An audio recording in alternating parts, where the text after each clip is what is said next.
Bhakti Vedanta Swami Niti Namine.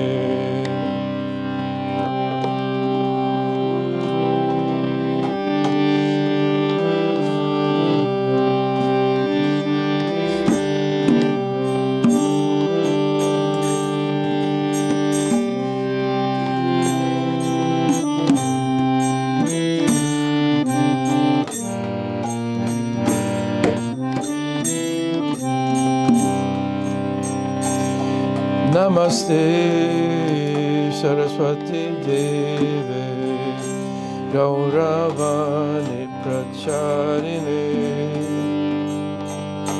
Nirvishesha Shunyavadi Pasyachadesha Tarine.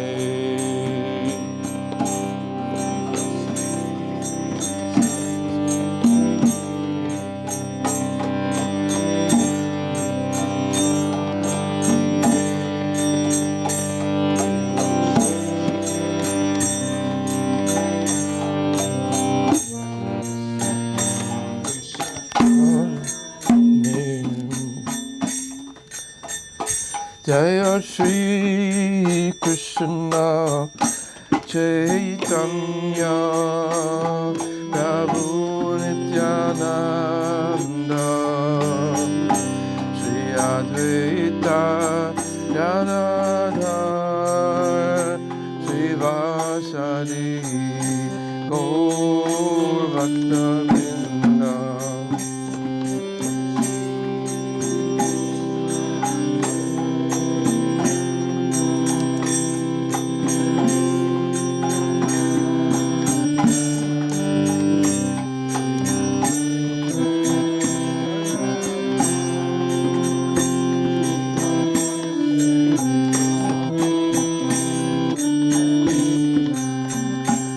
Jaya Shri Krishna Chaitanya Prabhu Nityananda Shri Advaita Gadadhar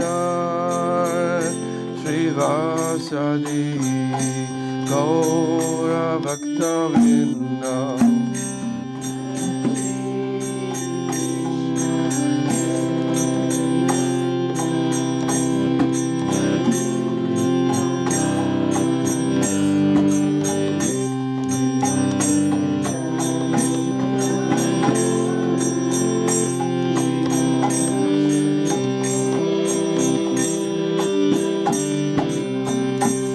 Jaya Shri Krishna Chaitanya Prabhu Nityananda Shri Advaita Gadadhar Shri Vasadi Gaur Bhaktavinda.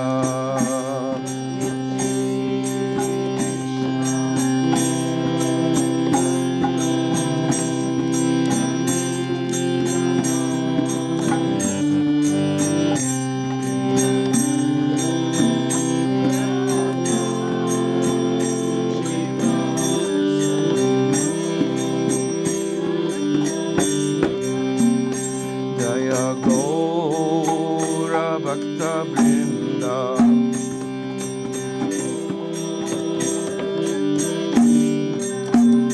Jaya Gaura Bhaktavinda.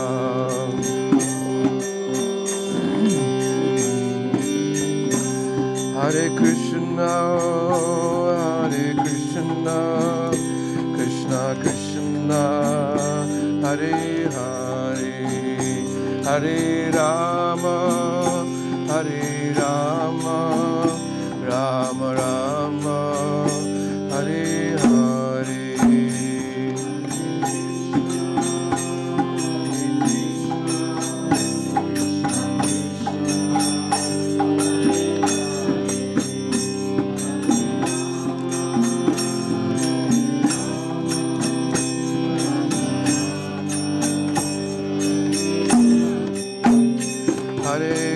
Krishna, Hare Krishna, Krishna Krishna, Hare Hare, Hare Rama, Hare Rama, Rama Rama, Hare Hare.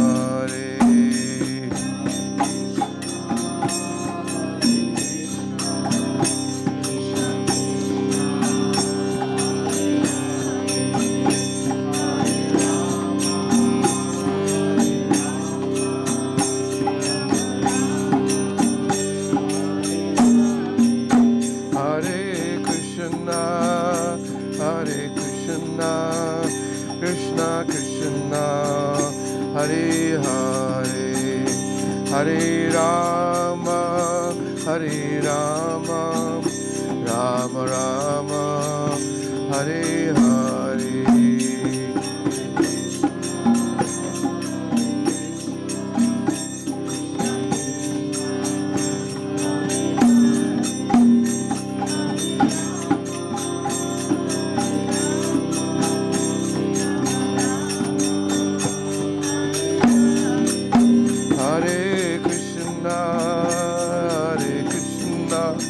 Krishna Krishna, Hare Hare, Hare Rama, Hare Rama, Rama Rama, Hare Hare.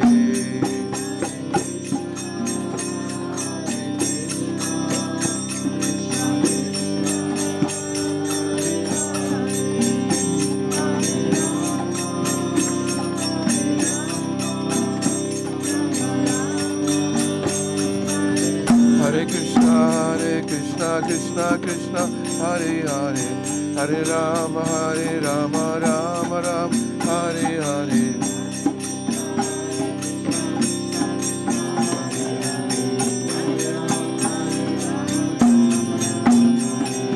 Hare Krishna, Krishna Krishna, Hare Hare, Hare Rama, Rama Rama, Hare Hare.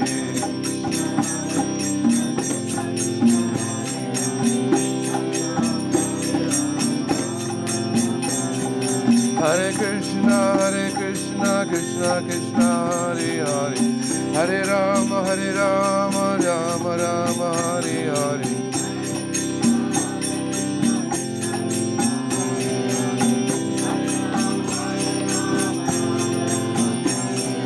Hare Krishna, Krishna Krishna, Hare Hare, Hare Rama, Rama Rama, Hare Hare.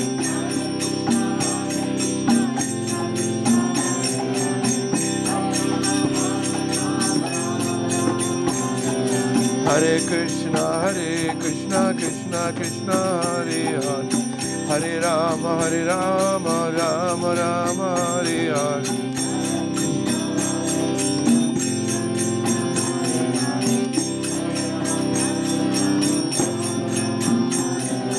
Hare Krishna, Krishna Krishna, Hare Hare, Hare Rama, Rama Rama, Hare Hare.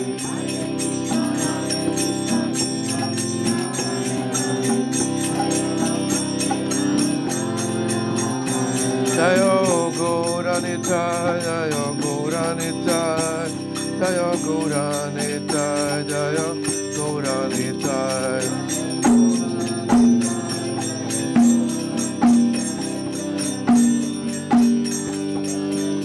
Nitai Gaura Hari Bol, Hari Bol, Hari Bol, Nitai Gaura Hari Bol.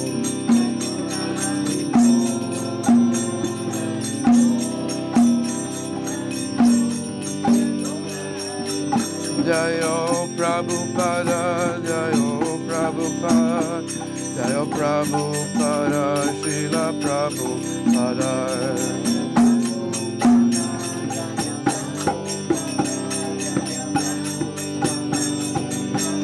Jaya Jaya Prabhupada, Prabhupada, Prabhupada, Jaya Srila Prabhupada.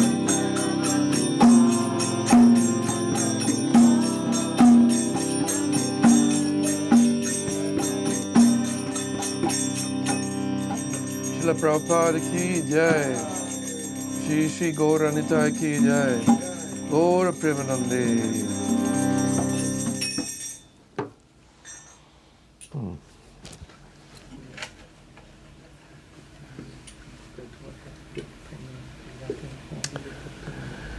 Welcome everybody to the ISKCON Malmö Sweet Sunday Feast. And the Lordship Radha, Malmö Ishvara, Shri Shri Gauranitai, Balkrishna, 6 Goswamis, the Acharyas, Lord Nrsingadev, they're all standing there waiting for us on a beautiful altar. So,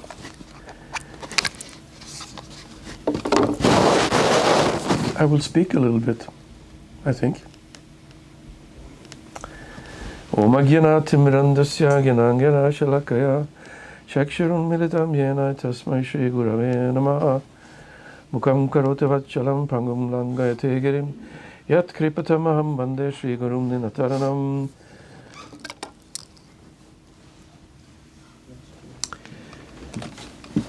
So,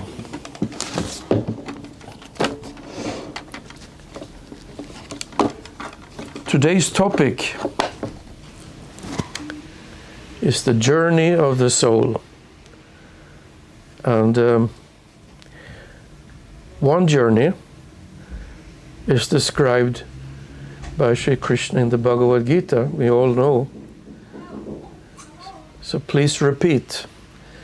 Dehinosmin yata dehe Dehinosmin yata dehe Kaumaram jauvanam jara Kaumaram yauvanam jara Tata dehantara praptir Pradehantara praptir Dhiras tatra namuhyati Statra namuhyate Dehinosmin yata dehe Dehinosmin yata dehe Kaumaram jauvanam jara Kaumaram yauvanam jara Tata dehantara praptir Pradehantara praptir Dhiras tatra namuhyati Statra namuhyate Dehinosmin yata dehe Dehinosmin yata dehe Kaumaram jauvanam jara Kaumaram yauvanam jara Tata dehantara praptir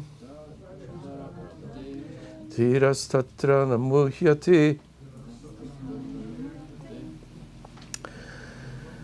So this verse from the Bhagavad Gita, in the beginning of the second chapter, first chapter is basically a description of the scenario with the poor Arjuna all upset about circumstances.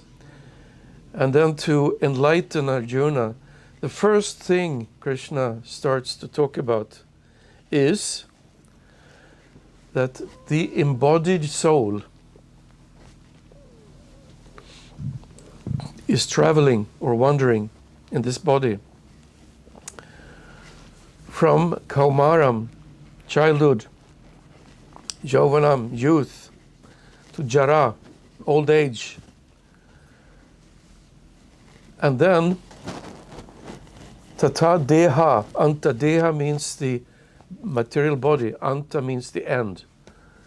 Praptir, when the end of the material body comes, then the soul gets another new body. Dhiras Tatra Namuhyate. That means a person who understands this is not disturbed by this fact. So, this is an interesting journey, and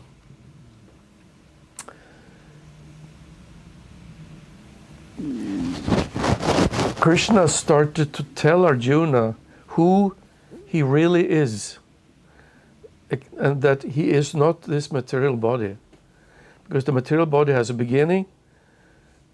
What is that called? Anyone? What's the beginning of the material body called? Birth. Thank you. Birth. Birth. It actually starts like 9 months before, but the real beginning, when the doors are open and you enter into this dimension of existence. That's the birth. And then comes the end, which is generally called death. Yes, death. So between birth and death, there is a life that could be very long, 80, 90, maybe 100 years, or very short, depending on circumstances. So that's a journey. We often speak about the journey of life. So Krishna starts by telling who is the passenger in this journey. That's you, the soul. The hinusmin, that means the embodied, the soul within the material body. So the material body is the vehicle.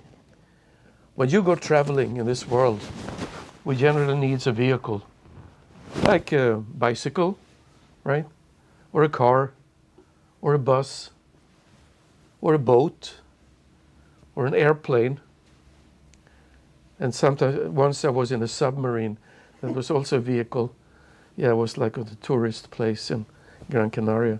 We also had to get into a small submarine so we could travel. This body, as it is, cannot travel in the water under it for hours. But if you go into a submarine, you have a different vehicle. Then you can travel under the water, and you can jump in an airplane or helicopter. You travel in the air. And every journey has a starting point and a destination, right? So the starting point is not really birth for us. We have another kind of starting point. In the Vedas, it is explained that Krishna, the Supreme Personality of Godhead, he wanted to enjoy. He wanted to enjoy the company of others. And of course, he could expand himself like any avatar. His first expansion is Balaram. But Krishna, having unlimited power and limited energies, he wanted to have unlimited enjoyment and unlimited relationships. So at one point in time, we don't know when, it's stated in the Veda, Krishna decided that he wanted to become many. So he manifested the spirit souls, the jivas, which are non-different from Krishna. We are same spiritual substance, but we are not almighty, all-powerful like Krishna. We're very, very small. So what this lecture is going to be about is our journey as a soul from eternal reality to material entanglement and back to our true home again. It all started with our relationship, actually. The relationship is very much enjoyable. And that is one very interesting question that somebody asked Srila Prabhupada many, many years ago when he was in Caracas. There was one, I think it was a Sanskrit professor or some German man, asked Prabhupada, why does anything exist? Which is an interesting, that's the Leibniz question, right? Why is anything existing in the first place? Me, you, everything else. And Prabhupada was very cool. He just said, for pleasure. Everything exists for pleasure. So it's there in the Vedanta Sutra, Ananda Maya Bhyasat. Everyone is looking for pleasure, including Krishna and us. So that's the driving force. Why are we traveling? Yeah, we are traveling because we want to find pleasure. I want to go to Paris or London, or because I think if I go to Paris, I will find pleasure. If I go to London, I will find a pleasure. So that's how we work.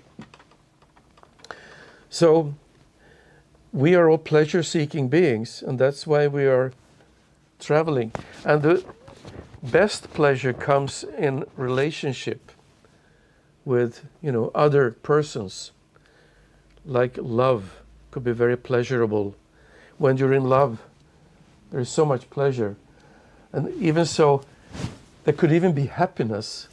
Happiness is basically like when you fall in love, the infatuation. You cannot think about anyone else than your object of your infatuation. You're so happy. Oh, I'm in love. So basically in this world, falling in love is as close as you get to happiness. It's even better than winning $1 million on the lottery. First of all, you don't have a clue what you're going to do with the money, but I got all this money. Oh, I'm so happy for the anticipation for all the sports cars and heroin or whatever you're going to buy for the money. You're like this. So, but then we mistake happiness for other things, like satisfaction. For example, when we have some kind of suffering or some tension, I'm hungry, I'm thirsty, I need to sleep. And then when you get some good sleep, you're satisfied. You get some good to eat or drink or, even sex life. That's kind of a relief from tension. Then, now I'm satisfied. But, or you go to the bathroom and do your thing and you come out, I'm so relieved. I'm so satisfied now. But you're not happy, like we talked about this before. There's not happiness, right? But we're looking for happiness, and the happiness comes from the pleasure of having a relationship with somebody else, and particularly with the Supreme Personality of Godhead. That's what everybody's looking for. We're looking for love and the pleasure that comes from love, right? However, we have free will, which is the basis for relationships. And we've been in the spiritual world and been with Krishna, having fun with Krishna. But because of free will, some of us can think that, yeah, that's fine, but why all the time Krishna? Why not me? Sometimes I want to be the center, of attention or whatever. And since that is not possible by definition, Krishna very mercifully manifests a whole different dimension, like a sandbox for his, disobedient children. He has the material world. So there starts our journey by falling away into this special world, which is designed, is very limited because we can only perceive this limited reality through our senses. We see with our eyes and hear with our ears and taste with our tongue. So our material perception is based on material form, material colors, material sound, material touch, material smell and taste, like that, which is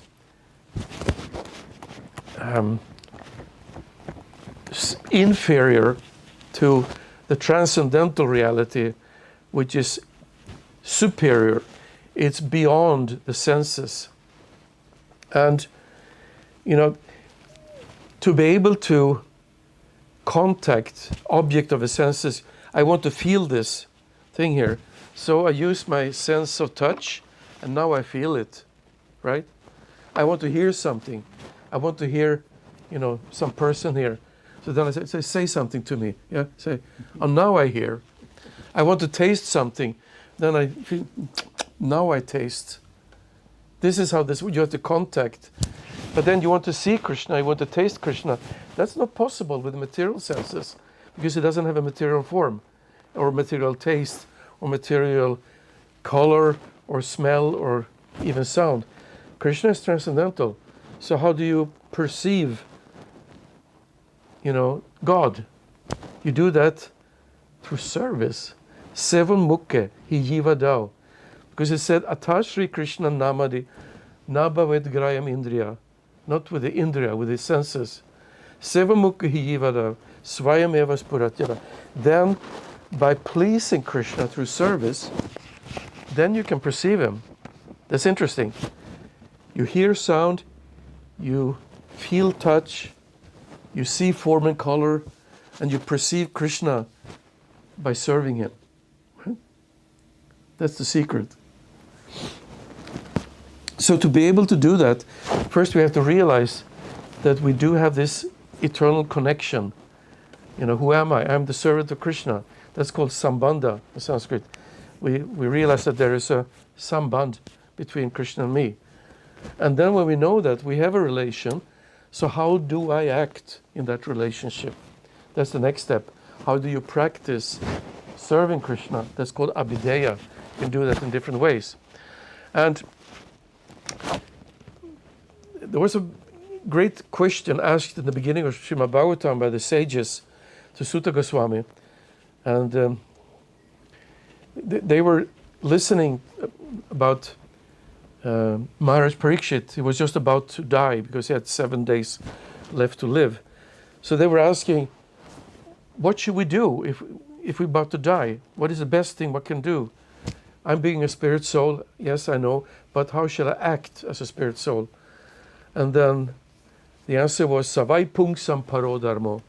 The supreme occupation, the supreme sysselsättning or duty, dharma, is also another word for religion. Religion means to reconnect our relationship. If we have, got disconnected at one point and want to reconnect, then we can act within the framework of religion. That is ahaitukia pratihata. That means that you constantly and without any egoistic motive, ahaitukia pratihata yayatma suprasidati. This Krishna, you serve the Lord.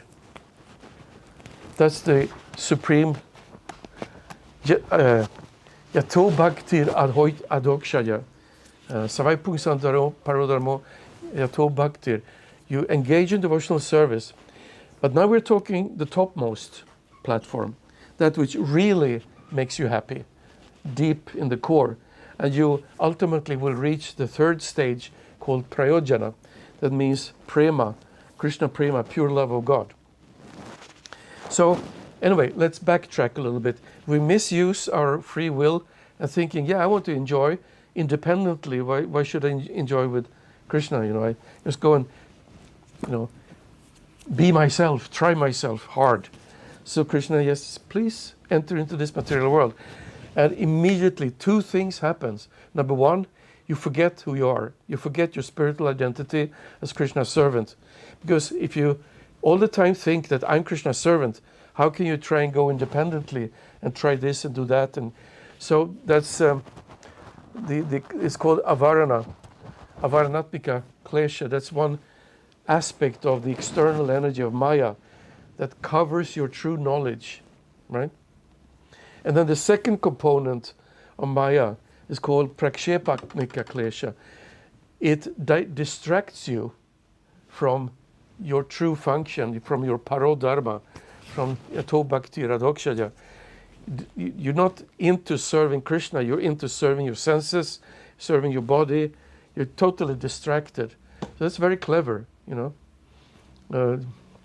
Just like if you want to go in for a surgery in a hospital, they just put you under. You forget yourself and you're totally distracted and you lie there and they cut in the body and you don't notice anything, right? So this is what Maya does to you.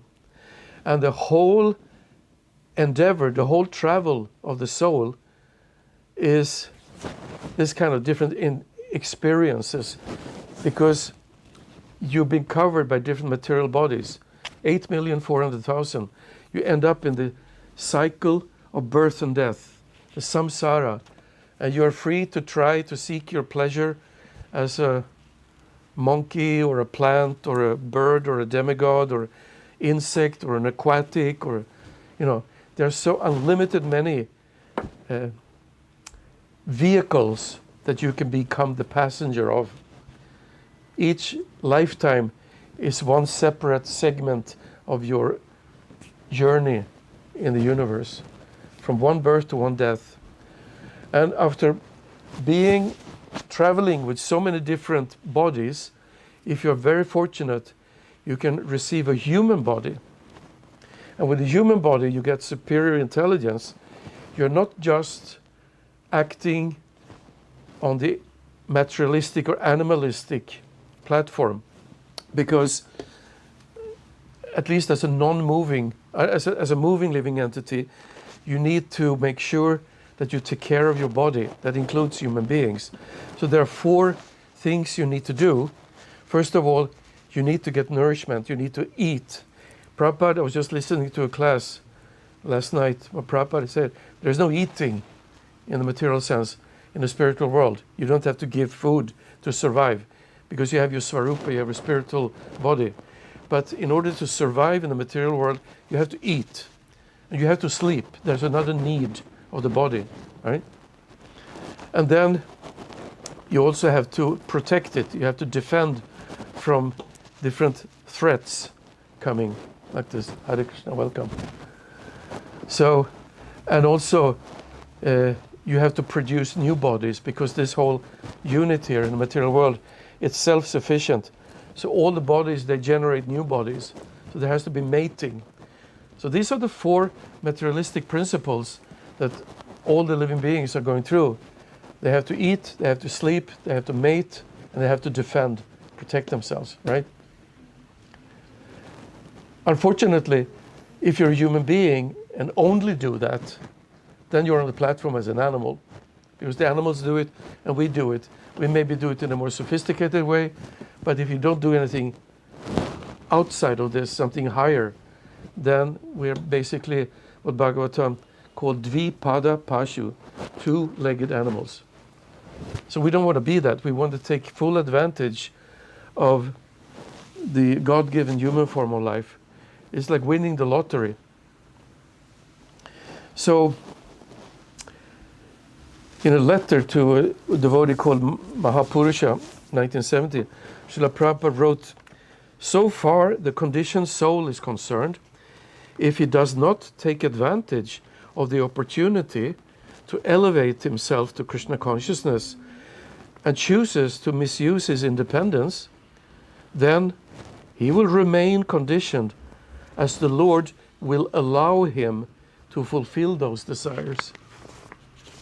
He sanctions this, Krishna. You know, he may want to, but he doesn't force us. So that means that for somebody who is taking advantage of the material body, material human body, make sure that it's healthy, but that's it, no overindulgence. Like sense gratification, we feel pleasure when we eat a lot and drink a lot and we feel good touch and hearing and seeing. But biologically speaking, the senses are there basically as warning indicators. You know, when you're hungry, you feel discomfort. And when you eat, you feel some pleasure and satisfaction.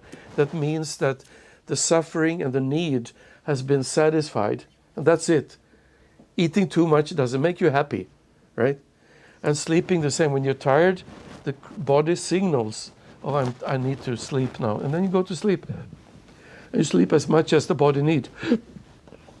Doesn't have to be more than that.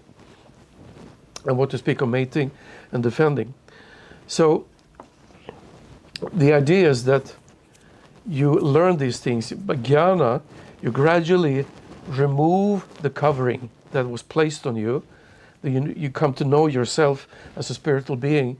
And you, by vairagya, you remove the distractions. You renounce the distractions and engage in something spiritual like that. So, what is the situation of the human beings, particularly in this world? You have 3 alternatives, and a mix of them, of course. You have the original dharma, the original function of the soul, which is called nitya dharma, and that is to serve Krishna, chant his names, you know, show respect to Krishna, like that. One way to do that is to be in time for the program, but I'm just saying. And then you have something called the Naimittika Dharma.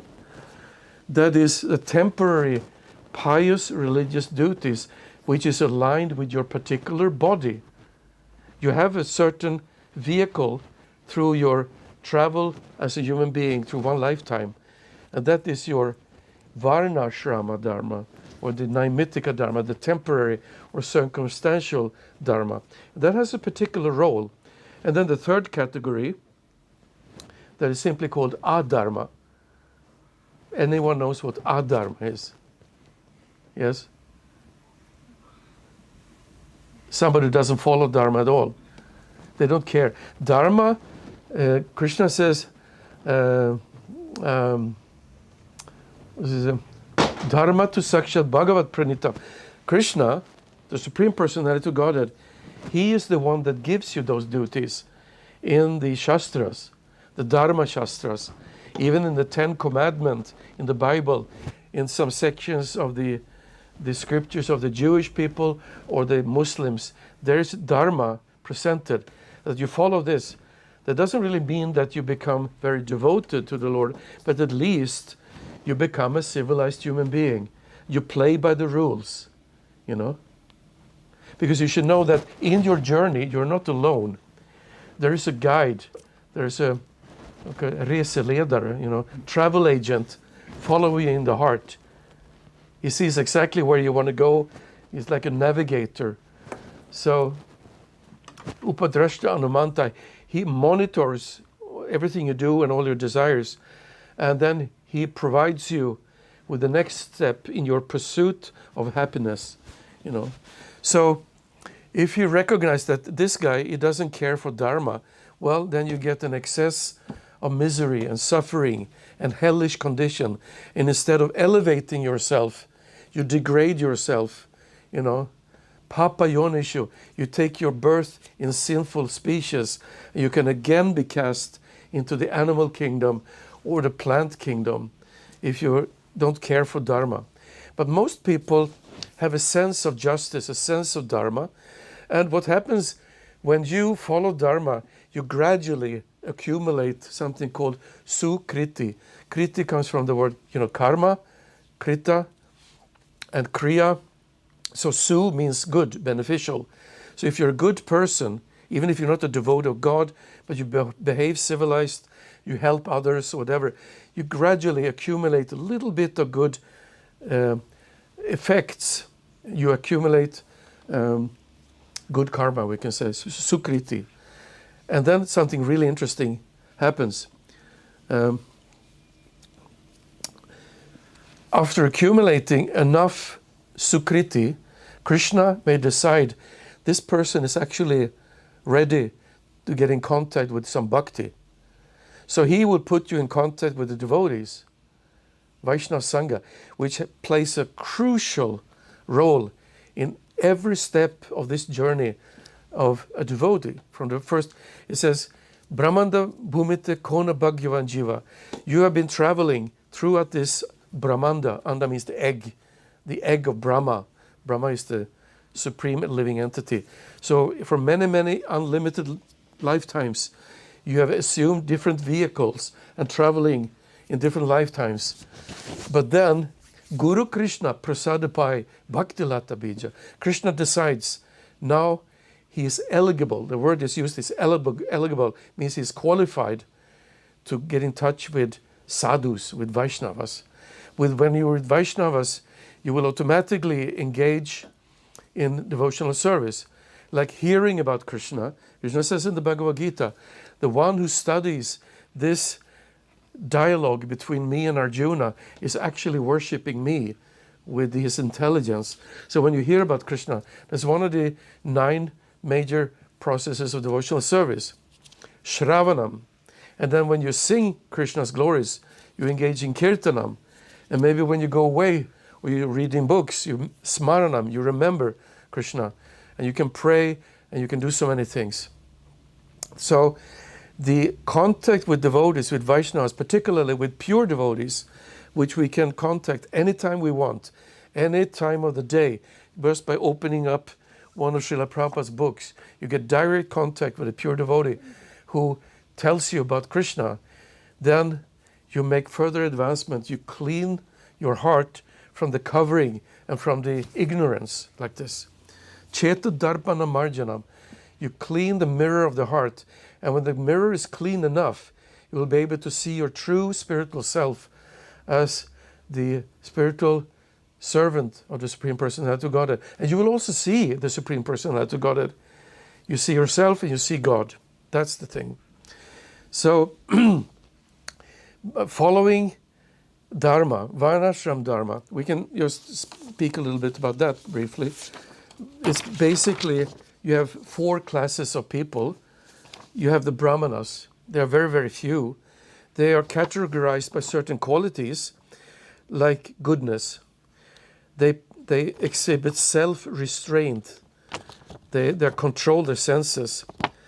They perform some austerity. They live a very simple life. They're not interested in getting entangled. They're very clean. They're very tolerant. And they are very honest, transparent. They have a lot of knowledge that they can give to you. They have also a lot of wisdom, realized knowledge, personal experience that they can share. And they have a great faith in Scripture and God. These are the qualities of the Brahmanas people. And what do? Well, they study and they teach the Scriptures. They perform sacrifices and they guide others. And they accept charity to sustain the devotional life. So these are the Brahmanas. Next, you have basically those who are more managing. They're called the Kshatriya. Their qualities, they are mixed with goodness. They have some passion. They want to accomplish things a lot. So they have heroism, strength, determination, and resourcefulness. They never flee from a battle, right? And they are charitable. They give in charity. And they have the Ishvara Bhava. They have the leadership. They can direct other people. These are the qualities of the Kshatriyas. What do? They protect the citizens. They engage in governance. They maintain justice. And they are punishing the wicked and fighting for righteousness. These are the Kshatriyas. So they are not so few as the Brahmanas. They're a little bit more. You can still see some. In this society today, hardly anyone is a Brahmana. They're very, very rare. Some are Kshatriyas. You find them in the police, in the military, etc. But many more people, they are like entrepreneurs. They are Vaishyas or farmers. Their guna is also Rajas with a slight little goodness, Sattva. So they have qualities like industriousness. They want to accomplish. They start companies and they run farms and work at the bank or something. They're responsible people. They have economic quality, good economic sense, and they're also charitably disposed like this.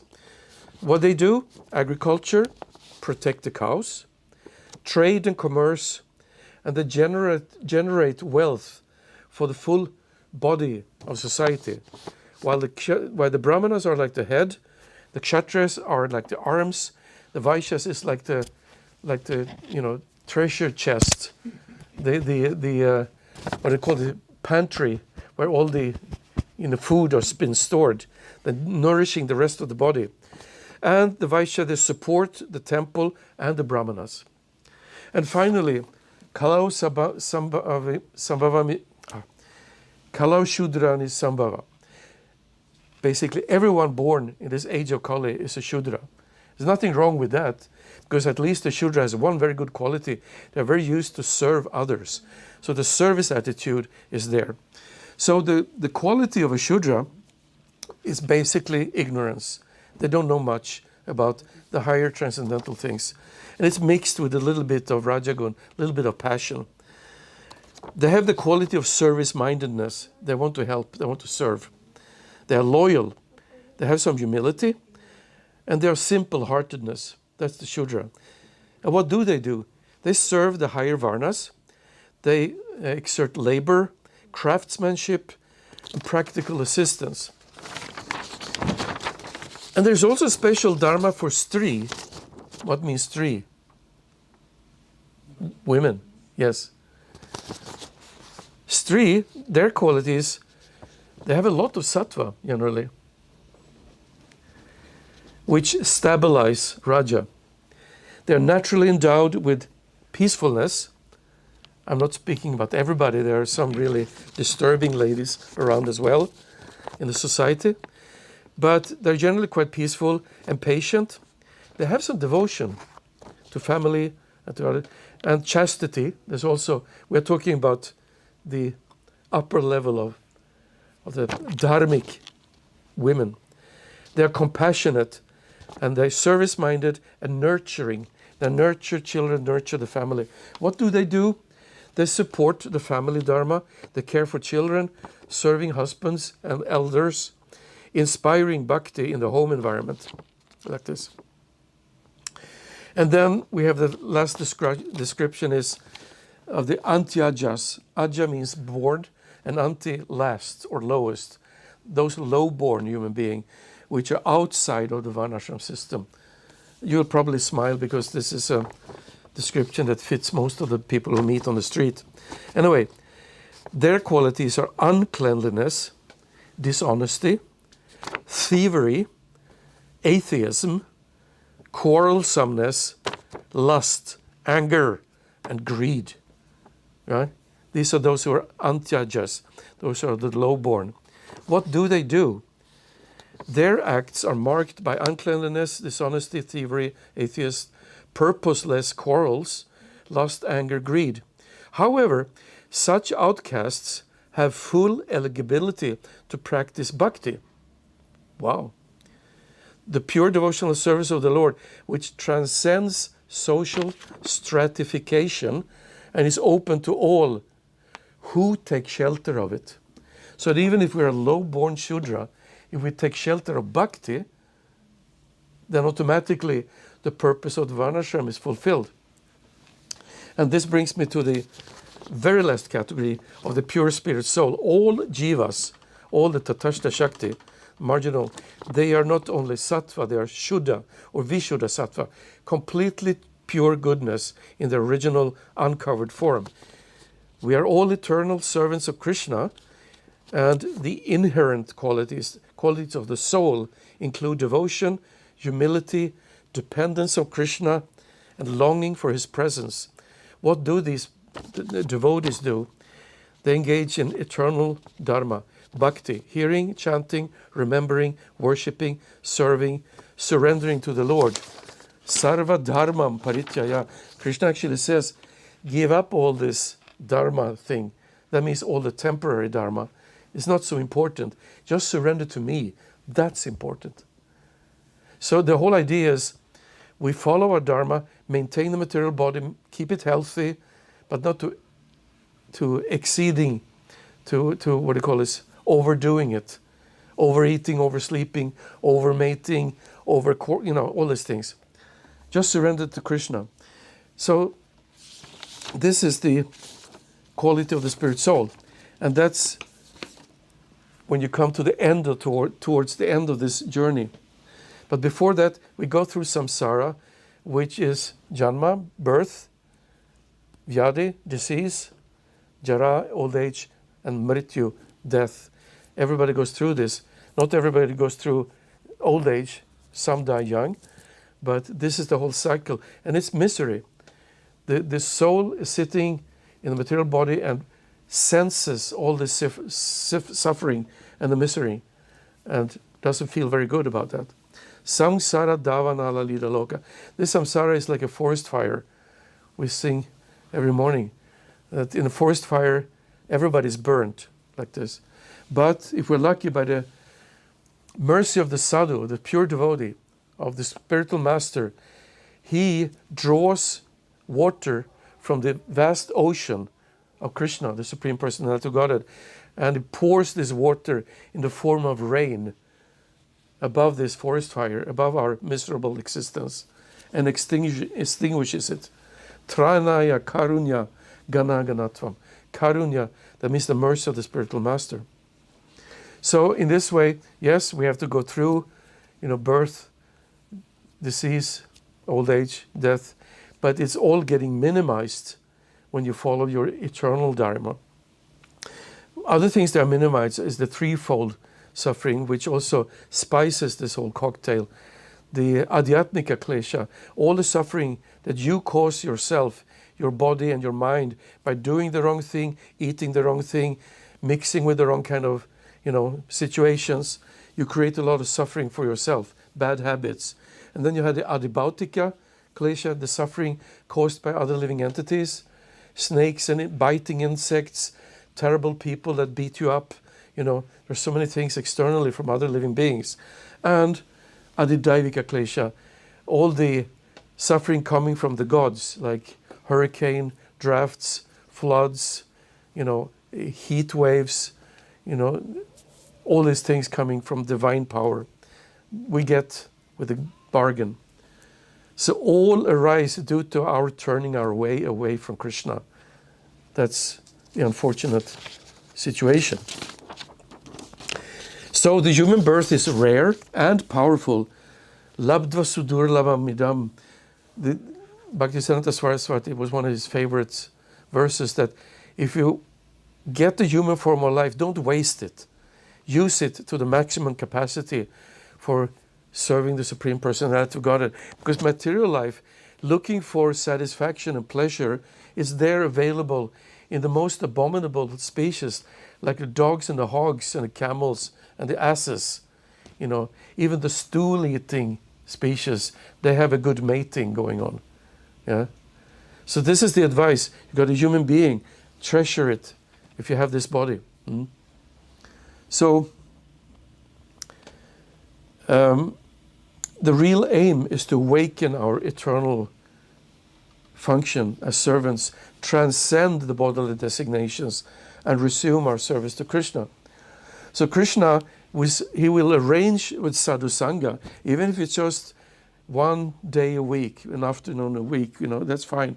But when this sukriti matures, then the sadhu will inspire faith in the devotees. And then Krishna sends the guru, who gives the teachings about sambandha gyan, about your relationship and your eternal identity as Krishna's servant. Through this connection, orchestrated by Krishna and the guru, the seed of bhakti is planted in the heart, the bhakti lata bij. Right? So the active practice of devotional service, the abhideya stage, means regulated devotion, hearing, chanting, worship. We start by chanting Hare Krishna on our beads, maybe 1 round, 2 rounds.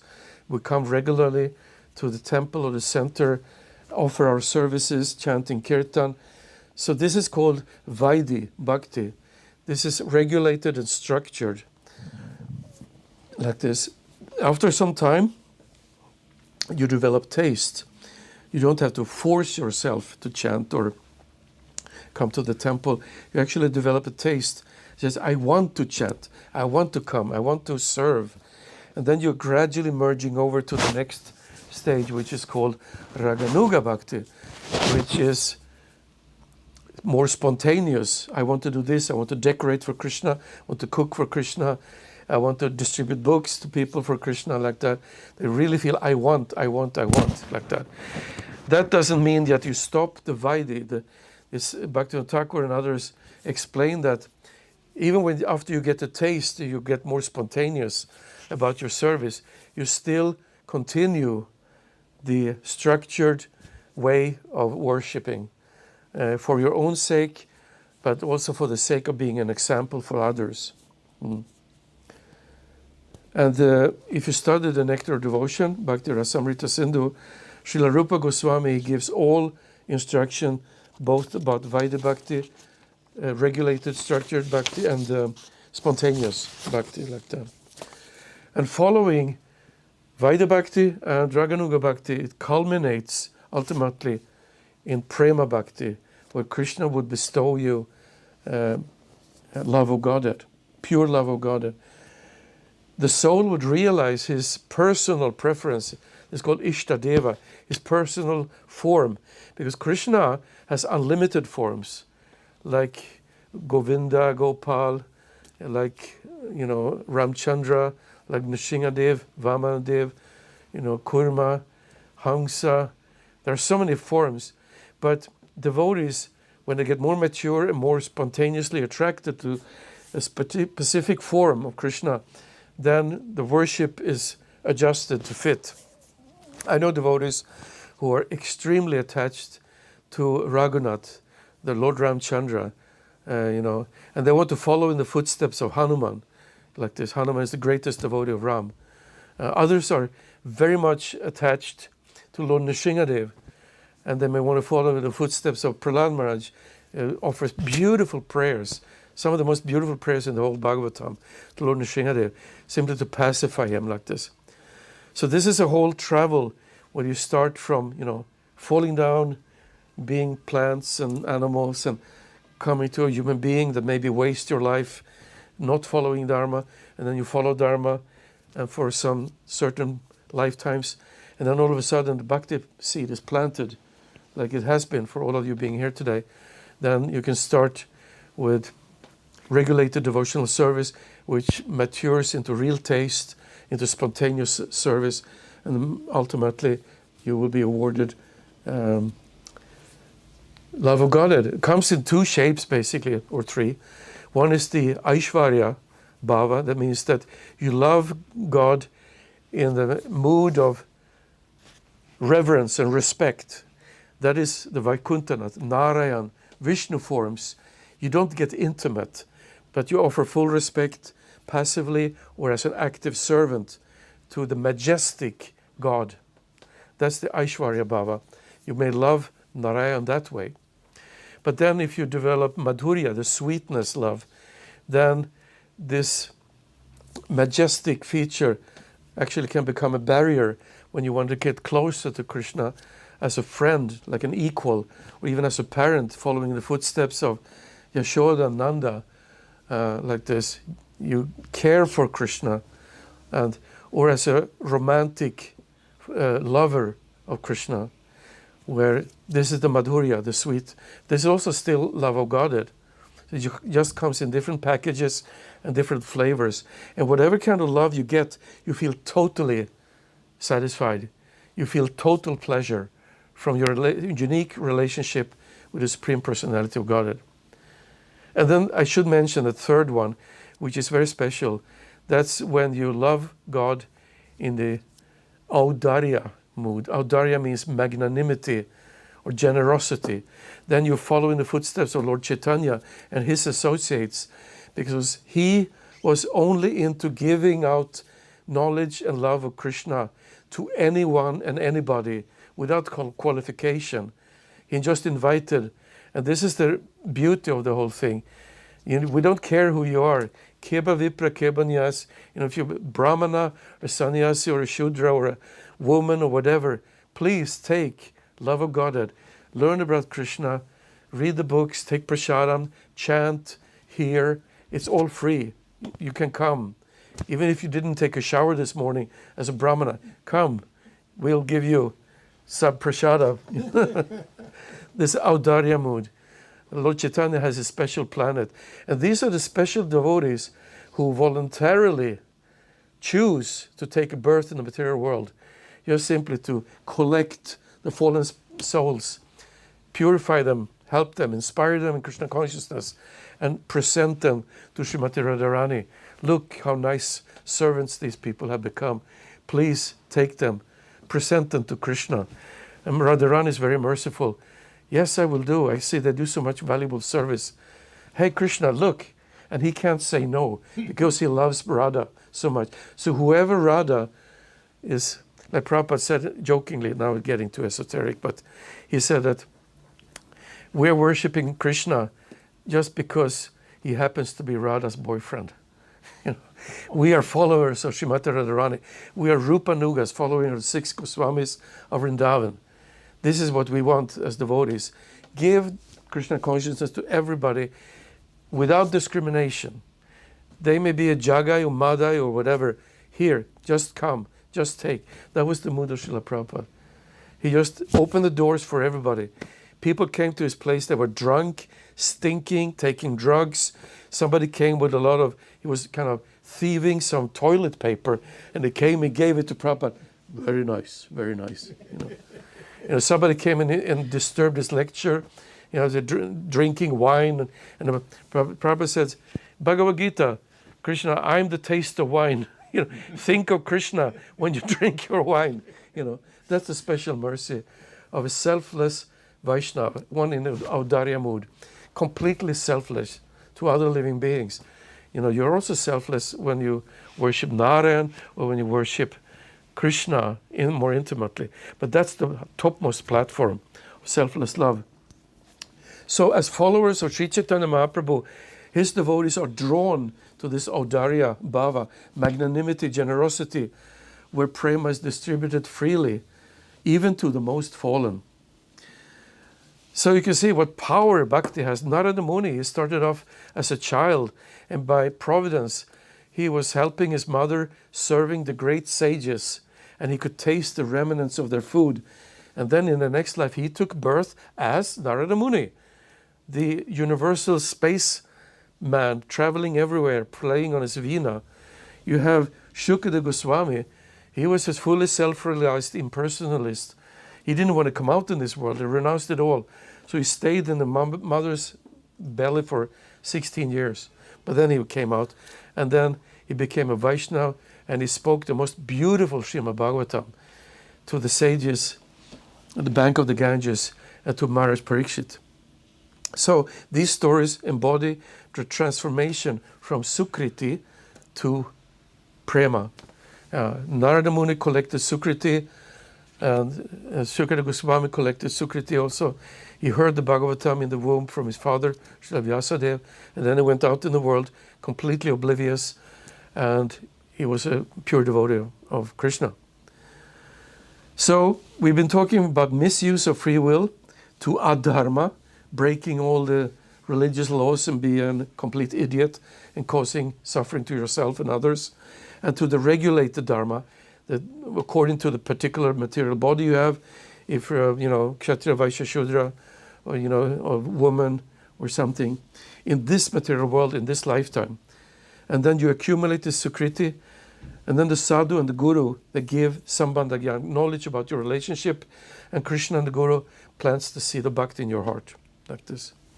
And then you can engage practically the bhakti process that leads to the goal, which is love of Godhead. And then you can return home, going back home, back to Godhead. So my invitation to you is, you got the unique chance to directly engage in your eternal dharma. You don't care, you don't even have to know if you're a Brahmana, Vaishya, Shudra, Kshatriya, woman. Of course you know if you're a woman. Well, not everybody knows these days. But anyway, if you're a woman, you're a woman. And if you're, anyway. So you don't have to care what you are, child, old person, or whatever. Engage in your eternal dharma. Listen, praise the Lord, remember the Lord, pray to the Lord, sacrifice everything, serve Him. And this is what the soul is supposed to do. It has nothing to do with the body. Just keep it alive. Keep it clean, keep it healthy. Go to the dentist if you have to, no problem. But not these overindulgences. I want to have bodily pleasures. I want to accumulate possessions. I want to, people to worship me, like this. Forget it. If you're more tolerant than the tree and more humble than the straw in the street, then you can chant Hare Krishna constantly, like this. If you're not, well, then we have a little pride and we put a lot of importance to oneself and like this, and that's an obstacle. But that goes away simply by chanting. So even if you're not perfect, just engage in your eternal dharma, and very, very soon, because it's so powerful, you will become a pure devotee, you will go back home, back to Godhead. And don't miss association with other devotees, which is the number one important principle in all bhakti performance and practices. Where there is devotees, everything else is going on. Don't miss it out. You can associate through the books, through the internet nowadays, or physically, like this. Try as much as possible to hang out with your peer devotees, and we serve one another and support on this journey, the spiritual soul's journey back home, back to Godhead. Thank you. Hare Krishna. If somebody has a comment or question, please. I have a short comment because once a reporter asked Srila Prabhupada, because Srila Prabhupada spoke about 4 varnas. And so reporter asks in a challenging way, but which varna are you belonging? Prabhupada said, I belong to the 5th varna. I'm everybody's servant. Yeah. This is the humility of the devotee. Yeah, And, it's very important. and second, I thought that actually Krishna consciousness is a complete fulfillment of the, how to say, the green idea. Because if you understand that everybody else is a living entity, is a living soul encased in a particular body, you treat it in very nice fashion.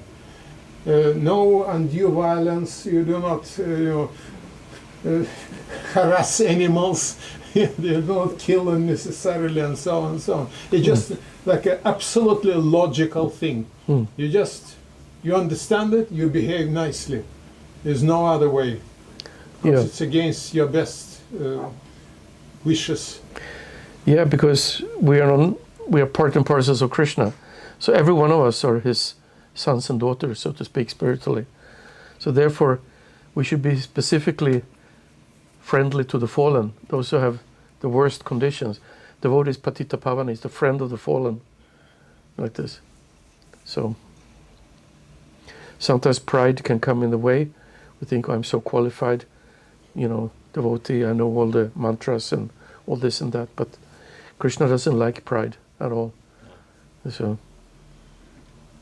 it's very embarrassing in a sense to having to be in this material world. So we don't really have much to be proud of as human beings. So, all right, something else? Yes, sir. What should be the ultimate goal? To return back to Godhead, or to learn how to service devotionally? Well, you have to learn how to serve wherever you want to go as a soul. But then if you prefer to stay in the spiritual world and serve Krishna or Narayan, Vishnu, like that, or you serve by coming to the material world and preach Krishna consciousness, it's all on the absolute platform. So nothing is said to be more better, higher or lower. It's a matter of your own taste, like this. But objectively speaking, being very intimate with God, with Krishna, like this, that poses a greater sweetness. So in our tradition, we do worship Radha Krishna as a coward boy and coward girl, but on the platform of Lakshmi Narayan, because we are such neophytes. So we need to be very respectful, not to overstep the boundaries, you see. But in your heart, you develop your personal relationship with Krishna, and this is not the same like everybody else. You will figure it out ultimately as your heart becomes more and more clean. You will feel drawn to a certain form of Krishna. Some is drawn to Lord Nityananda, to Advaita Acharya, to Mahaprabhu, to Krishna Radharani, to Bal Gopal, or there are unlimited forms. But that will be manifest at one point when your heart is clean enough. So in the beginning, develop your service attitude, try to help without, any selfish motives like that, just to be of service for Krishna and the devotees. Try to offer all what you cook for yourself. You offer it first to Krishna, a picture of Prabhupada, picture of Gaurnitai, or whatever you do it, and then it becomes prasadam. You take it step by step. Try to read a little bit every day, and not just read the words, but actually try to study and think, what does it say? So whether you read one page or half a page, and just think very deeply. And if you have any question, you find some more advanced devotee and ask like this. So hearing and chanting, remembering, serving, very, very important.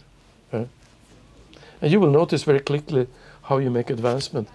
And one indirect effect is that you will experience less and less suffering in the material world. Like, that's weird, but this is because you get liberation.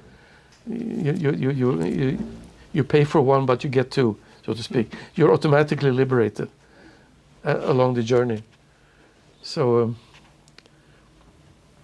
yeah. Hare Krishna. We had a little kirtan now? Yes. Thank you. Thank you. Hare Krishna. Amazing. Thank you. Are here to the Hare Krishna. I just have to go to the bathroom real quick. Hare Bol Ravi.